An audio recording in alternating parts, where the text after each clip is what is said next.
Hi guys, welcome back to Tidbit Tuesday. It's been a couple weeks since I went live and there's a few reasons for that. I have been plowing through nonstop and pivoting since COVID happened. And honestly, I just needed to take a rest, and I have plenty of content that you guys could all call upon to gain your inner motivation. And so for me, it's important for me to be vulnerable. I actually had an accident a couple weeks ago. See if you look really closely. I had 28 stitches in a pool accident in my backyard. I wish the story was a little bit better, like exciting, but it's truly because my daughter and I were just swimming and my eyes were closed to what was in front of me. Anyways, that being said, I wanted to share the story about vulnerability for a few reasons. This tidbit actually focuses on two things. One is actually vulnerability and the importance of it. And the second is around supporting female entrepreneurs, which you know that I am a big advocate of.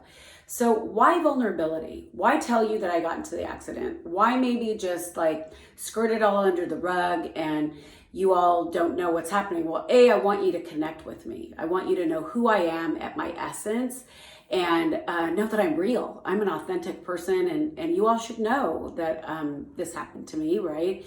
And my life is not perfect all the time. 28 stitches is pretty serious. So with vulnerability comes increased collaboration, increased connection, increased productivity on a whole, whether you be working on a team or you be working with individuals or your assistant at work or whatever it might be. And that's what we're really trying to do. We are trying to increase our connections with people, especially during this time of COVID, right? Where we are feeling connected and yet disconnected from people. There's increased connection on some levels, and yet the ability to not touch or hug somebody is just something that none of us are quite used to. So vulnerability used to be looked at as more of a negative thing related to the corporate world or things like that. But as leaders become more transparent about what they're feeling or experiencing, they're also learning that vulnerability is such a positive thing for their teams. So how does this relate to being an entrepreneur? So you guys know I'm an entrepreneur because obviously I own a coaching and workshop and empowerment company. In addition, I also sell Beauty Counter.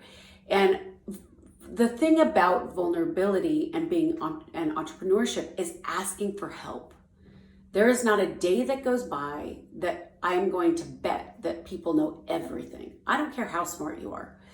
We have to ask for help from people to grow. If you want to go, you got to grow. If you want to grow, you got to go. And what does that mean? We need to ask for the help from others, right? What does it look like to support a female entrepreneur? Could it be that you ask them or her to be on a panel?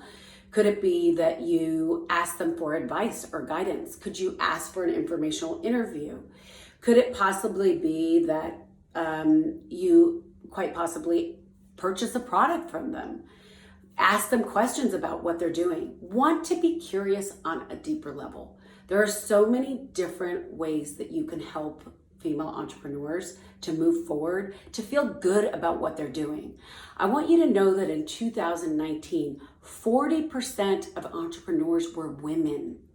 We need each other. We need to step in.